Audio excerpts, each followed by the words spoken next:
আমি এখন আছি গোপালগঞ্জ সদর উপজেলার দুর্গাপুর ইউনিয়নের কাটরবাড়ি নামক স্থানে। আপনারা দেখতে পাচ্ছেন যে বাজারটা, এটা হচ্ছে কাটরবাড়ি বাজার। তো আজকে আপনাদের নিয়ে যাব গোপালগঞ্জ অন্যতম একটা অবহেলিত এলাকা, যেখানে রাস্তাঘাট এখনো, যেখানে সভ্যতার আলো এখনো পৌঁছায় নাই। রাস্তাঘাটের অবস্থা খুব খারাপ।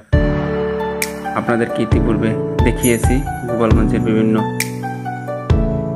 ইউনিয়নের রাস্তার অবস্থা। আপনারা দেখতে পাচ্ছেন ইতিপূর্বে একটা লোক বাজার ভর্তি ব্যাগ নিয়ে হেঁটে যাচ্ছে। এটাতে নিত্য নৈমিত্তিক একটা বিষয়। তারা এই রাস্তা দিয়ে প্রতিনিয়ত এখানে চলাচল করে। তো যেখানে সভ্যতার অন্যতম শিখরে মানুষজন উপস্থিত হয়েছে, সেখানে এখনও মানুষ দেখেন, এই যে সামনে যে লোকটাকে দেখতে পাচ্ছেন, তার অনেক অভিযোগ তিনি এখানে উপস্থাপন করছে, কিন্তু তাদের নিরাপত্তার স্বার্থে আমরা সে কথাগুলো এখানে উল্লেখ করিনি। তো একজন মুরব্বীকে জিজ্ঞেস করা হয়েছিল যে আপনাদের রাস্তার এই অবস্থা কেন? তো তিনি উত্তর দিয়েছিলেন, বা এখানে নমঃশূদ্রদের বসবাস, যার কারণে এখানে এখনও এই অবস্থা। তো বিশেষ করে তাদের ভাষ্য সেই যে এখানে এমন কোনো ব্যক্তি বসবাস করে না যে যার ওসিলায় এখানে সুন্দর একটা রাস্তা হতে পারে। বরাবরই এই অঞ্চলে মানুষ অবহেলিত। এ ছিল মালিবাতা, বিশাল মাঠ, মালিবাতার মাঠ, অত্যন্ত সুন্দর একটা মাঠ। এখানে প্রায় খেলাধুলা হয়, অনেক সুন্দর এবং চমৎকার একটা মাঠ। তো দেখেন, এত সুন্দর পরিবেশ থাকা সত্ত্বেও এখানে রাস্তাঘাটের অবস্থা খুবই খারাপ,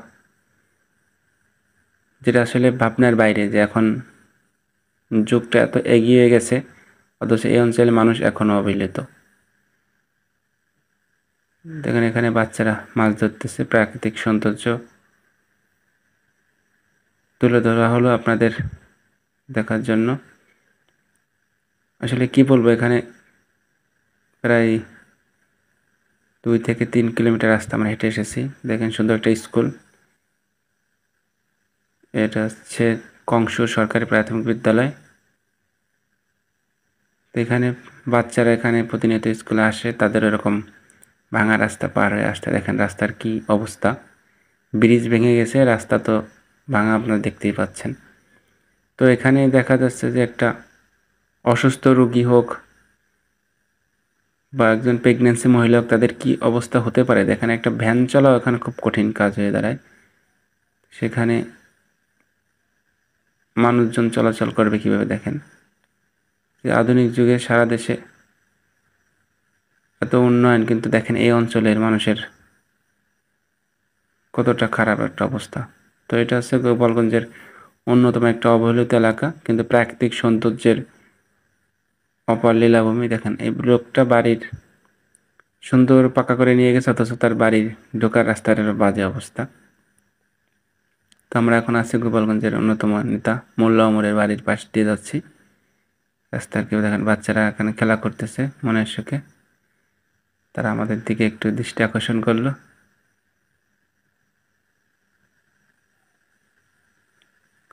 যতটা সুন্দর এলাকা, ততটা বেশি অবহেলিত। আসলে এগুলো দেখার কেউ নাই। এটা হচ্ছে আরুয়া কংসুর বাজার। দেখেন কি দশা, 3 মাথার মোড় একটা রাস্তা, একটা গুরুত্বপূর্ণ পয়েন্ট। এই সোজা চলে গেছে কংসুর বাস স্ট্যান্ডের দিকে, আর এই রাস্তা গেছে খাটিয়াগড়ের দিকে, আর ওই রাস্তা আছে কাটারবাড়ি রাস্তা। আমরা এখন খাটিয়াগড়ের দিকে যাচ্ছি।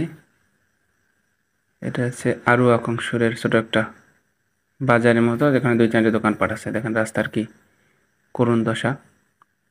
তো আমরা চলে আসছি খাটিয়াগড়ে, খুব কাছাকাছি। এটা যারা এই অঞ্চলে বসবাস করেন, তারা এখানে খুব ভালো করে চিনবেন। এটা খাটিয়াগড়ের খুব গুরুত্বপূর্ণ একটা জায়গা। এখানে অনেক সম্ভ্রান্ত লোকজন বসবাস করে, কিন্তু যোগাযোগ অবস্থা খুব বিশ্রী একটা অবস্থা। তো আপনাদের সবার সুস্বাস্থ্য কামনা করে এখানে শেষ করছি। সবাই ভালো থাকবেন, সুস্থ থাকবেন, এবং ভিডিওটি